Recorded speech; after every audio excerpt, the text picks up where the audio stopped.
रूखी थाली। ये लोग यहाँ कब तक रहेंगे? मनीषा अपने पति परेश से बोली, ये लोग कौन लोग जिनके बारे में तुम बात कर रही हो? वो कोई लोग नहीं है, मेरी मम्मी पापा हैं। उनके लिए सम्मानित शब्दों का प्रयोग करो। और रही जाने की बात तो क्यों जाएंगे? अपने बेटी बहू के पास रहने आए हैं, अब यहीं रहेंगे। मैं उन्हें उम्र के इस पड़ाव पे अकेला नहीं छोड़ सकता। उनके रहने से तुम्हें क्या परेशानी है? तुम मेरी परेशानी क्या समझोगे? तुम्हें तो अपने मम्मी पापा की चिंता है, मेरी थोड़ी ही ना है। मनीषा, मेरे मम्मी पापा क्या तुम्हारे कुछ नहीं लगते? और घर में उनके रहते तुम्हें परेशानी है? बताओ तो, मेरे लिए तो काम बढ़ गया है ना। 2 आदमियों का नाश्ता बनाओ, खाना बनाओ, चाय तो हर 2 घंटे बाद चाहिए होती है। न मुझे अपने लिए समय मिलता है, न मैं कहीं जा सकती हूँ। इन्हीं की सेवा में लगी रहूँ। मेरी अपनी तो कोई ज़िंदगी नहीं है। मनीषा की बात सुनकर परेश अवाक रह गया। बोला, मनीषा, आज तुमने मुझे बहुत निरुत्साहित किया है। मुझे तुमसे ऐसी उम्मीद नहीं थी। तुम मम्मी पापा को बोझ समझती हो, उन्हें अवांछित मेहमान समझती हो। आज जिस जगह पर तुम मुझे देख रही हो, यह उन्हीं की मेहनत एवं त्याग का परिणाम है। यदि उन्होंने तब अपना सुख देखा होता और मुझे अच्छी शिक्षा नहीं दिलाई होती, तो क्या आज मैं तुम्हें ऐसे ऐसो आराम से रख पाता? किस चीज़ की कमी है तुम्हें? इतना बड़ा घर है, सब सुख सुविधाएं के साधन है, फिर उनके रहने खाने से तुम्हें परेशानी क्यों हो रही है? यदि तुम्हें ज़्यादा ही परेशानी हो तो कुक लगा लो खाना बनाने के लिए, किंतु उन्हें तो मैं यहीं रखूँगा अपने साथ। मनीषा निरुत्तर हो गई। उस समय तो यह कुछ न बोली, किंतु उसका शैतानी दिमाग बराबर चल रहा था कि इन बूढ़ों को यहाँ से कैसे भगाऊं। वह कभी भी अपने सास ससुर से ढंग से नहीं बोलती, खाना भी ऐसी देती मानो उन पर एहसान कर रही हो। कोई भी बात पूछने पर उल्टा जवाब देती। जब तक परेश घर में रहता तब तक तो सामान्य व्यवहार करती, किंतु उसके ऑफिस जाते ही वह उन्हें जली खुटी सुनाती। खाना जानबूझकर देर से देती ताकि वे परेशान हो। एक दिन सास रीता जी कहा, मनीषा बेटा, खाना समय पे दे दिया करो। तुम्हारे ससुर जी को शुगर की बीमारी है, वह ज़्यादा देर भूखे नहीं रह सकते और समय पे उन्हें दवा लेनी होती है। वह उन पे एकदम विफर पड़ी। चिल्लाते हुए बोली, मैं आप लोगों से परेशान हो गई हूँ। जब देखो तब भूख लगी रहती है। नाश्ता दो, खाना दो, बीच बीच में चाय दो, समझ में नहीं आता। बैठे बैठे बुढ़ापे में इतनी भूख कैसे लगती है?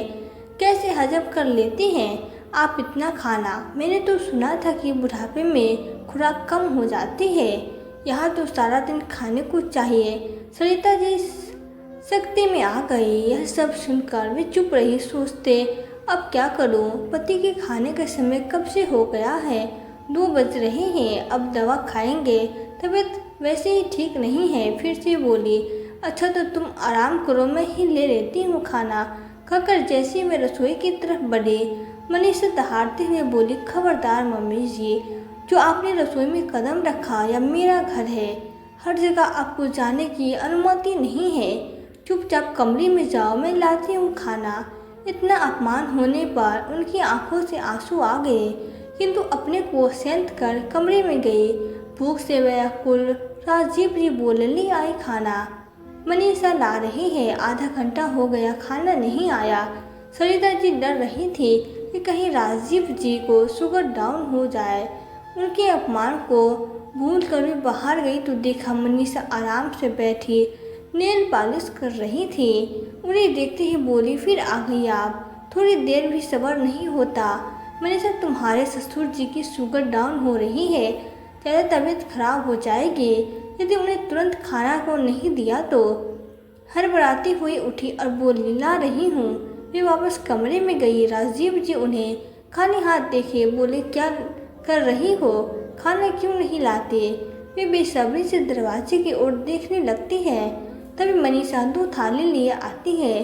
पर ये क्या? थाली में केवल 1 सब्जी और 2 रोटी दे। राजीव जी बोले, ये कैसा खाना है? न दूसरी सब्जी है न दही है।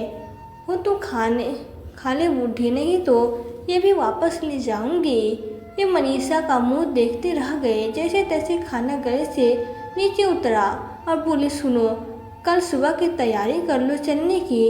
अब यहाँ नहीं रुकना है। शाम को परेश को आने तो मैं उसे टिकट कराने की बोलता हूँ। त्रिता जी बोली, शांत हो जाओ।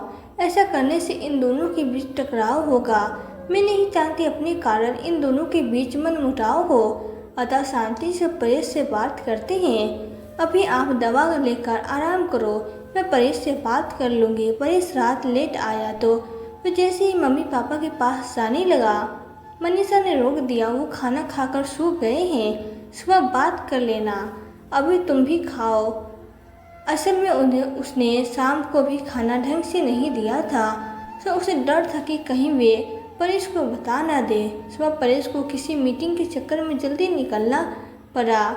सुबह सुबह भी नहीं मिल पाया। शाम को जब वो आया तो सीधा उसने मिलने पहुंचा। उनकी मनोदशा उसे कुछ ठीक नहीं लगी। तो उसने भी बोला, बेटा मैं नहीं लग रहा, तुम्हारा हमारा टिकट करा दो, हम आज ही निकल जाएंगे। कैसी बातें कर रहे हैं आप? अभी आपका चेकअप होना बाकी है, फिर दवाइयाँ बदली जाएगी। पूरा ठीक हुए बिना मैं आपको कहीं नहीं जाने दूंगा। अभी मैं थोड़ा बिजी हूँ, फिर आप भी स्वस्थ नहीं हैं। थोड़े दिनों बाद आपको घुमाने फिराने ले जाऊंगा, तब आपको अच्छा लगेगा। तभी पापा कुछ कहने जा रहे थे कि सरिता जी ने इशारा कर उन्हें रोक दिया। तभी कंपनी से 15 दिन के लिए उसे यूएसए जाने को बोला और उसे जाना पड़ा। अब तो मनीषा की मन की मुराद पूरी हो गई। वो जितना परेशान कर सकती थी उसने मम्मी पापा को किया। परेश के जाने के बाद वो पूर्ण रूप से निरुकुश हो गई थी। सारा दिन सहेलियों के साथ घूमना, शॉपिंग करना, खाना नहीं बनाना, बाहर से कुछ भी लाकर खिला देती। कभी खाना बनाती तो उन्हें पूरा खाना नहीं देती। जब परेश लौट कर आया तो उसने देखा मम्मी पापा काफ़ी परेशान लग रहे हैं, कमज़ोर से हो गए। उसे समझ में नहीं आ रहा था कि घर में किसी चीज़ की कमी नहीं है, फिर वे ऐसे कैसे हो रहे हैं। पूछने पर भी टाल गए और बोले, बेटा अब हम यहाँ नहीं रहेंगे, सो तुम हमें वापस भेज दो। ठीक है, सोचता हूँ, कहकर वो ऑफिस के लिए निकल गया। तभी दो बासी रोटियाँ और सब्जी थालियों में रख मम्मी पापा को खाना देने जा रही थी मनीषा कि डोरबेल बजे। थालियाँ ऐसे ही डाइनिंग टेबल पर रखकर वो दरवाज़ा खोलने गई। सामने परेश को खड़ा देख उसके चेहरे का रंग उड़ गया। थोड़ी हड़बड़ाहट में बोली, आप कैसे आ गए?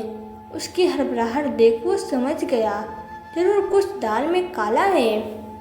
उसे एक तरफ करते हुए वो अंदर आया तो टेबल पर थालियाँ देख वो पूछा, ये क्या है, किसको दे रही हो? वो तो मैं ऐसे ही रख रही थी। जल्दीबाजी में कोई उत्तर नहीं सूझा। थालियों में बासी रोटी और सब्जी सजा कर रख रही थी। सच बोलो, ये किसे दे रही थी? कहते हुए परेश सीधा मम्मी पापा के कमरे में गया। देखकर हैरान हो गया। पापा भूख से परेशान होकर बैठे थे, मम्मी भी पास बैठी परेशान थी। दोनों की आंखों में आंसू भरे थे। आप लोगों ने अभी तक खाना नहीं खाया?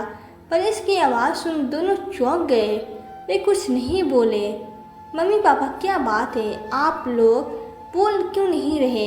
1 बजने को है, आप भूखे बैठे हैं। मनीषा, यहाँ आओ, इन्हें अभी तक खाना क्यों नहीं दिया?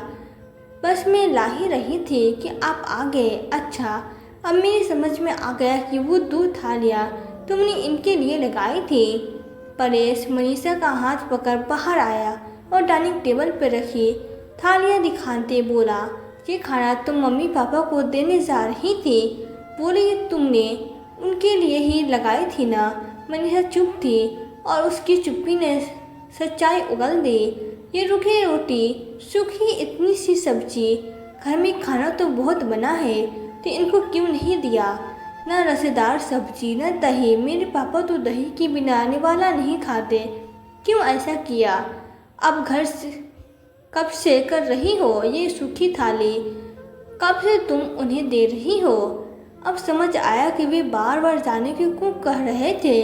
पहले तो अभी देर हो रही है, तुम खाना ढंग से लगा कर लाओ तुमसे तो मैं बाद में बात करता हूँ। मनीषा खाना लगा कर लाती है। वो लेकर मम्मी पापा के पास जाता है। खाना देकर वे उस पर टूट पड़े। परेश उन्हें खाता देख दुखी हो गया। कितने भूखे थे, कब से खाने का इंतज़ार कर रहे होंगे। उनके खाने के बाद वो बोला, मम्मी ये सब कब से चल रहा है और आप लोगों ने मुझे बताना भी ज़रूरी नहीं समझा। मुझे इतना पराया कर दिया आपने। शांत हो जा बेटा, तुझे पराया कैसे कर सकते हैं। तुम तो हमारे प्राण बसते हैं। बस बेटा, तेरे सुख की खातिर ही हम चुप थे। इसमें मेरा कौन सा सुख निहित था। मम्मी पापा आप कैसे ऐसा खाने खाते रहे। बेटा, अपनी औलाद के भविष्य के खातिर हमने चुप रहना ही उचित समझा। ये आप दोनों क्या कह रहे हैं। मेरे भविष्य के आपके खाने से चुप रहने से क्या संबंध है। सच सच बताओ मम्मी, क्या बात है। तब मम्मी बोली, बेटा मनीषा ने हमें धमकाया था। यदि हमने तुम्हें कुछ भी बताया तो वो कुछ भी कर लेगी, तो हमको सबको जेल हो जाएगी। या वो दहेज उत्पीड़न केस में हम सबको जेल भिजवा देगी। हमारा तो बुढ़ापा है, जो होता है बेटा तुम्हारा तो पूरा जीवन बर्बाद हो जाता है। हम यहाँ तुम्हारे पास रहने आए थे ना, तुम्हारे बीच झगड़े का कारण बनने और तुम्हारी गृहस्थी गुजारने। माफ़ करना बेटा, हम बहुत डर गए थे। ऐसा माहौल अपने परिवार में हमने कभी नहीं देखा, इसलिए हम बार बार तुमसे जाने की बात कर रहे थे, किंतु तुम भेजना ही नहीं चाहते थे और मनीषा हमें रखना ही नहीं चाहती थी। इसलिए वो हमें हर तरह से परेशान कर रही थी ताकि हम वापस लौट जाए। और वो पापा आपको चेकअप के लिए ले गई थी। नहीं बेटा, उसने साफ मना कर दिया कि मेरे पास इन सब फालतू बातों के लिए समय नहीं है। और बोला, बुढ़े कितना जिएगा, क्या करेगा जायदाद जीकर, मरता क्यों नहीं, जो पीछा तो छूटे। सुनकर परेश का खून खौल उठा। वो जाकर मनीषा से बोला, जी मैं क्या सुन रहा हूँ। मनीषा, मैंने तुम पे कितना भरोसा किया कि तुम मम्मी पापा को अच्छे से रख रही हो। मैं बेफिक्र था कि तुम कितना ख्याल रखती हो, क्योंकि जब भी पूछता तुम कहती खाना खा लिया, सो गए। मुझे क्या पता था कि तुम्हारा शैतानी दिमाग क्या क्या चाल चल रहा है। तुमने मेरा भरोसा तोड़ा है। मैं अब तुम्हारे साथ नहीं रह सकता। नहीं परेश, तुम ऐसा नहीं करोगे। मैं अपनी गलती की माफ़ी मांगती हूँ। माफ़ी तो गलती की मिलती है। तुमने तो गुनाह किया है और गुनाह की केवल सज़ा मिलती है जो तुम्हें मिलकर रहेगी। परेश प्लीज़ ऐसा मत करो। मुझे गलती हो गई कितना छोटा शब्द है। मैंने उन्हें यहाँ आराम से रहने के लिए बुलाया था। पापा की तबीयत खराब थी, तो उनका इलाज कराना चाहता था, किंतु तुमने उन्हें भरपेट खाना भी नहीं दिया, भूखों मारा, उन्हें धमकाया, प्रताड़ित किया। वे मेरे भविष्य के खातिर सब सहन करते हैं, कारण वे मेरे माता पिता हैं। तभी अब सपने भी हमारा बुरा नहीं सोच सकते हैं। और तुमने क्या किया। परेश, गुस्सा थूक दो। मैं माफ़ी मांगती हूँ। मुझे माफ़ क्यों नहीं। गुनहगार तो तुम मम्मी पापा की हो, जिन इस उम्र में इतना दुख दिया, अपमानित किया। माफ़ी जाकर उनसे मांगो, किंतु अपने लिए की सज़ा भुगतने को भी तैयार रहो। मैं तुम्हें घर से जाने को तो नहीं कहूँगा, किंतु तुम्हारे मम्मी माता पिता को दुख होगा। मैं उन्हें भी अपना माता पिता ही समझता हूँ, सो तुम्हारी करने की सज़ा उन्हें नहीं दूंगा। बेशक तुम इस घर में रहोगे, किंतु अब हमारा आपस में कोई संबंध नहीं रहेगा। हम एक ही घर में अजनबियों की तरह रहेंगे। नहीं परेश, तुम ऐसा नहीं कर सकते। कर सकता हूँ। तुमने मुझसे कहा था कि मैं मम्मी पापा के साथ नहीं रह सकती, तो सुनो, वे अब अस्थायी तौर पे यहीं रहेंगे। तुम्हें रहना है तो रहो, वरना जा सकती हो। तभी उसके मम्मी पापा भी बाहर आ जाते हैं और परेश की बात सुन लेते हैं। वे परेश को समझाते हैं कि बेटा, बहू से ऐसा नहीं कहते, गलती इंसान से हो जाती है, उसे माफ़ कर दे। पापा, दोषी तो वो आप लोगों की है, माफ़ी तो आपसे मांगेगी। मनीषा मम्मी पापा से अपने किए की माफ़ी मांगती है। वे कहती है, जो हुआ बहू उसे भूल जाओ, पर जीवन में याद रखना कि बुढ़ापा सबको आता है। आज जो तुम कर्म करोगे वही आगे काटोगे। आज जिस व्यवस्था में हम हैं कल इसी अवस्था में तुम भी आओगे।